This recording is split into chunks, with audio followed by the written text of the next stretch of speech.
दोस्तों नमस्कार, मैं लोकेश कुमार शर्मा। स्वागत है आपका भारद्वाज केमिस्ट्री क्लासेस में। आज हम केमिस्ट्री सब्जेक्ट का एक very important topic periodic table means आवर्त सारणी की स्टडी करेंगे, जो कि रेलवे, एनटीपीसी, एसएससी, पटवारी, ग्राम सेवक, रीट, सीटेट व अन्य कॉम्पिटिटिव एग्जाम्स के लिए बहुत उपयोगी होगा। दोस्तों आपसे एक छोटा सा रिक्वेस्ट है, आप इस वीडियो को पूरा देखें व चैनल को सब्सक्राइब कर लें, जिससे आपको साइंस से संबंधित सारे वीडियोज मिलते रहेंगे। चलिए दोस्तों वीडियो लेक्चर को स्टार्ट करते हैं। दोस्तों आवर्त सारणी रासायनिक तत्वों को उनकी संगत विशेषताओं के साथ दर्शाने की एक व्यवस्था है। इसमें रासायनिक तत्वों को परमाणु क्रमांक के बढ़ते हुए क्रम में रखा गया है। आवर्त मीन्स पीरियड्स को प्राथमिक व द्वितीयक समूह में वर्गीकृत किया गया है। दोस्तों आधुनिक आवर्त सारणी में 118 मीन्स 118 तत्वों को शामिल किया गया है। सबसे पहले रूसी रसायन शास्त्री मेंडलीफ ने आवर्त का नियम दिया था। इसके बाद जर्मन वैज्ञानिक लोथल मेयर ने भी स्वतंत्र रूप से आवर्त सारणी का निर्माण किया था। दोस्तों वर्तमान आवर्त सारणी का स्वरूप मेंडलीफ की आवर्त सारणी से अल्फ्रेड वर्नर द्वारा किया गया है, जो कि तत्वों की इलेक्ट्रॉनिक संरचना मीन्स इलेक्ट्रॉनिक कॉन्फ़िगरेशन पर आधारित है। दोस्तों बात करते हैं आधुनिक आवर्त सारणी की मुख्य विशेषताओं के बारे में। आधुनिक आवर्त सारणी को आवर्त सारणी का दीर्घ रूप भी कहा गया है, जिसमें 18 वर्ग यानी ग्रुप होते हैं और 7 आवर्त या हम कह सकते हैं पीरियड्स होते हैं।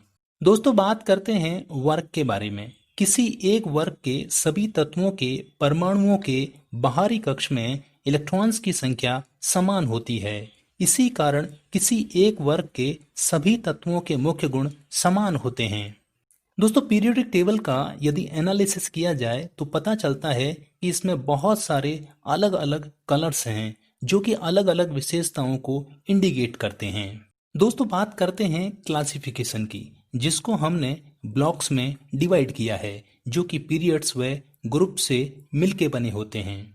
दोस्तों एस ब्लॉक की बात करें तो इसमें 2 तरीके के कलर्स आपको दिख रहे होंगे, जिसमें कैमल ब्राउन एल्काली मेटल्स को रिप्रेजेंट करता है, जबकि ग्रीन कलर जो कि वर्ग 2 में है एल्कालाइन अर्थ मेटल्स को रिप्रेजेंट करता है। दोस्तों डी ब्लॉक की बात करें तो यह येलो कलर कोड के साथ है। इन्हें ट्रांजिशन एलिमेंट भी कहा जाता है। दोस्तों अब राइट की ओर कुछ ग्रीनिश व्हाइट एलिमेंट्स हैं, जिन्हें अदर ट्रांजिशन एलिमेंट कहा जाता है मींस पोस्ट ट्रांजिशन एलिमेंट्स। अब दोस्तों एक डिवाइडेशन है जो ग्रीनिश व्हाइट एलिमेंट्स व स्काई ब्लू एलिमेंट्स को डिवाइड करता है। इन पिंक कलर्स के एलिमेंट्स को मेटेलॉइड्स कहा जाता है। दोस्तों स्काई ब्लू एलिमेंट्स को आप देख रहे हैं वो नॉन मेटल्स हैं, और दोस्तों राइट में रेड कलर जो आप देख रहे हैं वो नोबल गैसेस हैं मींस इनर्ट गैसेस हैं। उसे जीरो ग्रुप भी कहा जाता है। दोस्तों अब नीचे 2 हॉरिजॉन्टल रोज हैं, जिनमें पहली कलर लाइट रेड है व दूसरी कलर वायलेट कलर है। ये दोनों एप ब्लॉक को बिलोंग करते हैं। पहली सीरीज को लेंथेनोइड्स कहा जाता है व दूसरी सीरीज को एक्टेनोइड्स कहा जाता है। ये दोनों सीरीज डी ब्लॉक के एलिमेंट एल जो कि लाइट रेड कलर से मार्क है व एसी जो कि वायलेट कलर से मार्क है, इन दोनों के एलिमेंट्स के कॉन्फ़िगरेशन से मैच करती है। इस कारण एल के लिए लेंथेनोइड व एसी के लिए एक्टिनोइड बोला गया है। इस तरीके से आप इसे क्लासिफाइड कर सकते हैं। दोस्तों अदर वे में बात करें तो वर्ग 1 व 2 हल्की धातुएं होती हैं, जिनमें वर्ग 1 अल्कली धातुएं हैं। क्योंकि वर्ग 1 के परमाणुओं का इलेक्ट्रॉनिक कॉन्फ़िगरेशन देखें तो पता चलता है कि इनके अंतिम कोष में 1 इलेक्ट्रॉन होने के कारण ये आसानी से उसे त्याग कर एक संयोजी व आयनिक बंध बना लेते हैं, जैसे हाइड्रोजन 1, हीलियम 2 1, सोडियम 281 व पोटेशियम 2881। जबकि वर्ग 2 एल्कालाइन मृदा धातुएं होती हैं मींस अर्थ एलिमेंट्स होते हैं, क्योंकि इस वर्ग के परमाणुओं के अंतिम कोष में 2 इलेक्ट्रॉन्स होते हैं और ये इन्हें त्याग कर द्विसंयोजी कहलाते हैं। वर्ग 3 से 12 में भारी धातुएं या इन्हें संक्रमण धातुएं या ट्रांजिशन एलिमेंट भी कहा जाता है। वर्ग 13 से 17 में अधातुएं आती हैं, व वर्ग 18 में अक्रिय गैसेज आती हैं। दोस्तों आवर्त सारणी में एस ब्लॉक व पी ब्लॉक के तत्वों को सम्मिलित रूप से प्रतिनिधि तत्व मीन्स नॉर्मल एलिमेंट्स या टिपिकल एलिमेंट्स भी कहा जाता है। दोस्तों डी ब्लॉक की बात करें तो यह संक्रमण तत्व मीन्स ट्रांजिशन एलिमेंट्स कहे जाते हैं। वह एफ ब्लॉक के तत्वों को आंतरिक संक्रमण तत्व या हम कह सकते हैं इनर ट्रांजिशन एलिमेंट्स या विरल मृदा तत्व मीन्स रेयर अर्थ एलिमेंट्स भी कहा जाता है।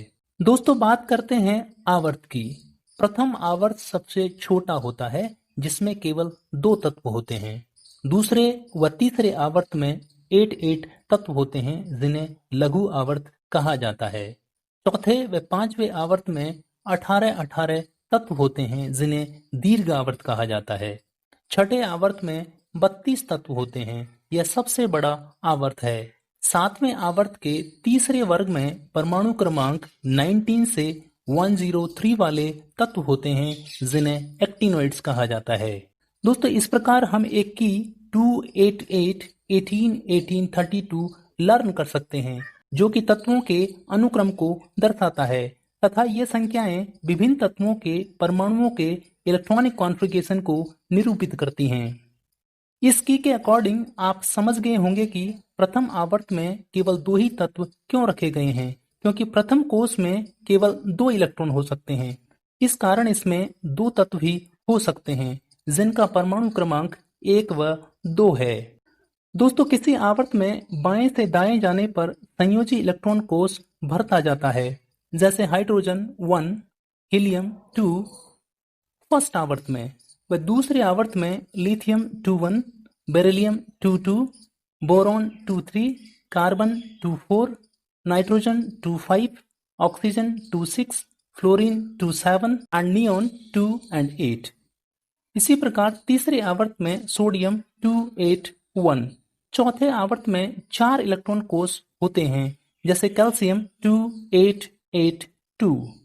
दोस्तों किसी वर्ग में ऊपर से नीचे जाने पर इलेक्ट्रॉन कोषों की संख्या बढ़ जाती है, लेकिन वायतम कोष में इलेक्ट्रॉन की संख्या समान रहती है। एक आवर्त में बाएं से दाएं जाने पर धात्विक गुण कम होते हैं व अधात्विक गुण बढ़ते जाते हैं। जैसे बाईं ओर वर्ग 1 व 2 के तत्व धातु हैं और जब हम 20 तक पहुंचते हैं तो वर्ग 4 से अधातु मिलना स्टार्ट हो जाते हैं। दोस्तों दूसरे आवर्त में सोडियम से क्लोरीन की ओर जाने पर परमाणु का आकार छोटा हो जाता है, अर्थात परमाणु की त्रिज्या घट जाती है। दोस्तों इस प्रकार से इस लेक्चर में हमने केवल पीरियोडिक टेबल का एक आउटर एरिया देखा है।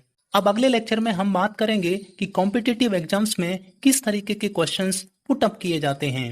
दोस्तों यदि आपको लेक्चर पसंद आया हो तो प्लीज लाइक, सब्सक्राइब, शेयर व कमेंट्स। Thanks for watching.